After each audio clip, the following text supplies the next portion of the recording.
तो ये केस में बहुत सारे स्टूडेंट को हो सकता है थोड़ा सा डाउट होए, तो ये मैं फिर से समझा देता हूँ। देखो अगर गाड़ी टर्न ले रही थी, तो जो फोर्स रिक्वायर होगा टर्न के लिए, कौन से फोर्स की जरूरत रहती है? सेंटीपिटल फोर्स की जरूरत ना, अरे घुमाने वाला फोर्स की जरूरत रहती है, तभी तो गाड़ी क्या होगी, प्रॉपर्ली टर्न ले पाएगी। ठीक है, तो ये रिक्वायर्ड फोर्स कौन सा हो जाएगा? Centripetal force. अच्छा, सेंटीपिटल फोर्स कौन प्रोवाइड कर रहा था? फ्रिक्शन प्रोवाइड कर रहा था। तो अवेलेबल फोर्स कौन सा? अपना अवेलेबल फोर्स हो जाएगा फ्रिक्शन हो जाएगा। इतनी बात तो ये समझ गए ना कि रिक्वायर, जब गाड़ी अगर ऐसे, ये एक्सिस था मेरा, गाड़ी ऐसे टर्न ले रही थी, तो अगर गाड़ी टर्न ले रही है इस तरीके से, तो उसको कौन से फोर्स की जरूरत है? घुमाने वाले फोर्स की जरूरत है। और रिक्वायर्ड फोर्स क्या हो जाएगा? घुमाने वाला फोर्स, मतलब कौन सा? Centripetal force. सही है। और फोर्स अवेलेबल कौन सा है? देखो गाड़ी टर्न लेने के लिए कौन सा फोर्स था? फ्रिक्शन था। फ्रिक्शन कहां पे था? गाड़ी के टायर और रोड के बीच में था। सही है, ये रोड है, ये गाड़ी का टायर है, इन लोग दोनों के बीच में ये जो था, ये फ्रिक्शन लग रहा था। सही है, तो फ्रिक्शन क्या करेगा? इधर पे घुमाने वाले फोर्स का काम करेगा। तो अवेलेबल फोर्स फ्रिक्शन हो जाएगा।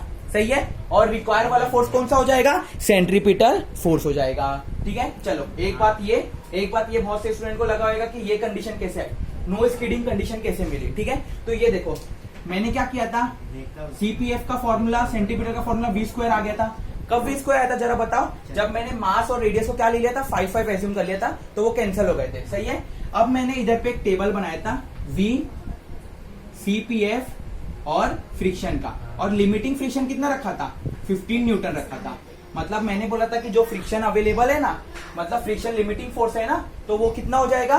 15 न्यूटन हो जाएगा। सही है, वो मैंने ऐसा एज्यूम किया था। ठीक है, अगर मैं v की वैल्यू 1 लूं, मतलब गाड़ी टर्न लेने के टाइम अपनी वेलोसिटी 1 रखूं, तो क्या हो जाएगा? सेंटीमीटर फोर्स की रिक्वायरमेंट भी 1 रहेगी, और ये फ्रिक्शन प्रोवाइड कर लेगा ना, क्योंकि 15 न्यूटन था, तो 1 की जरूरत है, तो 1 तो आराम से दे देगा। सही है, अगर मैं 2 ले लूं, तो घुमाने वाले फोर्स की जरूरत कितनी हो जाएगी? 2 का स्क्वायर 4 हो जाएगी, और फ्रिक्शन कितना था? 15 तक प्रोवाइड कर सकता था ना, तो फ्रिक्शन फोर्स सेल्फ अपने आप को एडजस्ट कर सकते हैं ना, मतलब जितनी जरूरत है उतना प्रोवाइड कर सकता है। तो 4 की जरूरत थी, फ्रिक्शन ने 4 न्यूटन प्रोवाइड कर लिया। क्लियर है? अगर मैं अपनी स्पीड 3 कर दूं, तो जरूरत कितनी हो जाएगी? 9 न्यूटन की। देखो 3 का स्क्वायर 9 हो जाएगा ना, फ्रिक्शन तो 15 तक प्रोवाइड कर सकता था, तो 9 तो आसानी से प्रोवाइड कर लेगा। सही है, लेकिन अगर मैं अपनी स्पीड 4 कर दूं, अगर मैं अपनी स्पीड क्या कर दूं? 4 कर दूं, तो जरूरत हो जाएगी 16 न्यूटन की, लेकिन फ्रिक्शन कितना प्रोवाइड कर सकता है? 15 प्रोवाइड कर सकता है। तो वो टाइम पे घुमाने वाला फोर्स नहीं मिलेगा, तो मेरी गाड़ी जो ऐसे घूम रही थी ना, ऐसे घूम रही थी, ये घूमेगी नहीं, ऐसे स्ट्रेट चले जाएगी, जिसको हम लोग क्या बोलते हैं, ये गाड़ी क्या हो गई? स्किड कर गई। समझ में आ रहा है? तो ये कंडीशन कैसे मिली? इधर पे चेक करो। देखो जब मेरे को जरूरत थी, ये मेरा रिक्वायर वाला फोर्स हो जाएगा, और ये अवेलेबल फोर्स हो जाएगा। जब मेरे को जरूरत थी 1 न्यूटन, सही है, 1 newton is less than is equal to, friction कितना है? 15 है, तो मेरी गाड़ी स्किड कर रही थी क्या? नहीं स्किड कर रही थी ना, देखो नो स्किडिंग कंडीशन है। सही है, जब मेरे को जरूरत है 4 न्यूटन की, और फ्रिक्शन हमेशा ज्यादा है, क्योंकि फ्रिक्शन अवेलेबल फोर्स है ना, तो गाड़ी स्किड करेगी क्या? नहीं करेगी। देखो फोर्स को डाला था, रिक्वायर्ड फोर्स चाहिए था, सेंटीमीटर फोर्स है ना, देखो फोर्स चाहिए था, फ्रिक्शन कितना अवेलेबल था? फ्रिक्शन अवेलेबल है अपना 15, गाड़ी स्किड कर रही है क्या? नहीं कर रही।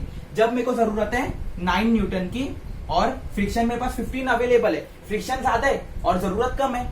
सही है, फोर्स अपने पास अवेलेबल ज्यादा है और अपने को जरूरत कम है, तो गाड़ी स्किड नहीं करेगी। लेकिन गाड़ी कब स्किड करेगी गाड़ी? जब क्या हो जाएगा? रिक्वायरमेंट ज्यादा हो जाएगी और फोर्स अवेलेबल कम हो जाएगा। मतलब जैसे ये केस में देखो 16 की जरूरत थी, सही है, और अपने को फ्रिक्शन कितना मिल रहा था? 15 मिल रहा था, कंडीशन सेटिस्फाई नहीं हो रही है। सही है, 15 बड़ा रहता है 16 से, कंडीशन सेटिस्फाई नहीं हो रही, तो ये केस में मेरी गाड़ी क्या हो जाएगी? स्किड कर जाएगी। मतलब नो स्किडिंग कंडीशन हम लोग को क्या मिलेगी? जो फोर्स की रिक्वायरमेंट है वो हमेशा कम रहना चाहिए, और अवेलेबल फोर्स क्या रहना चाहिए? हमेशा ज्यादा रहना चाहिए। तो ये मेरी नो स्किडिंग कंडीशन हो जाएगी, इसकी वजह से गाड़ी मेरी स्किड नहीं करेगी। अगर कभी उल्टा हो गया ना, ये रिक्वायरमेंट ज्यादा है, अवेलेबल फोर्स कम है, तो अगर इतना फोर्स अवेलेबल है ही नहीं, तो रिक्वायरमेंट उसकी फुलफिल हो जाएगी क्या? नहीं हो पाएगी। वो केस में गाड़ी क्या हो जाएगी? मेरी स्किड कर जाएगी। सही है, तो इसको क्विकली आप लोग को रिवाइज करा दिया। ठीक है, ये भी फिर से बता देता हूँ कैसे आया। ठीक है, इसको भी क्विकली देख लो। ये कंडीशन तो अपने को मिल गई थी। रिक्वायरमेंट फोर्स कौन सा था? घुमाने के लिए कौन सा फोर्स की जरूरत है? सेंटीपिटल फोर्स की जरूरत है ना, सेंटीपिटल फोर्स। लेकिन प्रोवाइड कौन कर रहा है? अवेलेबल फोर्स कौन? इधर पे घुमाने वाला फोर्स कौन प्रोवाइड कर रहा था? ये केस में फ्रिक्शन प्रोवाइड कर रहा था ना, तो फ्रिक्शन हो जाएगा। सेंटीपिटल का फोर्स का फॉर्मूला है mv² अपॉन r, फ्रिक्शन का फॉर्मूला है μn।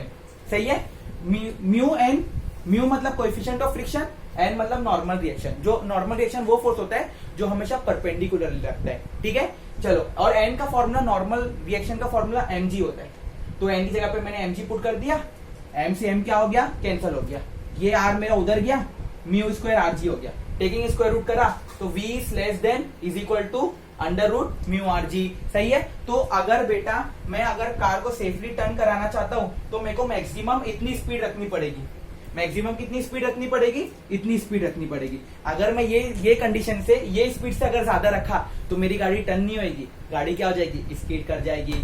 तो हम लोग ने सीखे, हम लोग ने एक फॉर्मूला, मस्त वाला फॉर्मूला डिराइव करे जो हम लोग को बहुत जगह पे यूज होएगा कि अगर हम लोग को गाड़ी को क्या करने का है, फ्रिक्शन के मदद से टर्न कराने का है। अभी तक मैंने बैंक रोड नहीं लियो, मतलब ऐसा कर्व रोड ऐसा नहीं लियो, ऐसा बैंक रोड नहीं लियो, ऐसा टर्न नहीं करा रहा हूँ, ठीक है, ऐसा ऊपर से टर्न नहीं करा रहा हूँ। समझ लिया आपको मेरी बात। बैंक रोड आप लोग देख लेना गूगल पे सर्च करके, आपको समझ जाएगा कैसे रोड की बात कर रहा हूँ, ठीक है। ऐसे टर्न नहीं करा रहा हूँ, नॉर्मल खाली टर्न करा रहा हूँ, ठीक है, फ्रिक्शन की मदद से। तो हम लोग को कम से कम स्पीड इतनी रखनी पड़ेगी, तब गाड़ी हम लोग की टर्न ले पाएगी। अगर इससे ज्यादा स्पीड हो गई तो गाड़ी क्या हो जाएगी, टर्न नहीं ले पाएगी। तो ये मस्त फॉर्मूला हम लोग ने डिराइव कर दिए। अगर आप लोग को ये लेक्चर बहुत अच्छे से समझ में आ गया, कॉन्सेप्ट पूरा दिमाग में बैठ गया, तो प्लीज ये वीडियो को लाइक करो, चैनल को सब्सक्राइब करो, ठीक है, और कमेंट में मेरे को बताओ, ठीक है। चलो, अस्सलाम वालेकुम।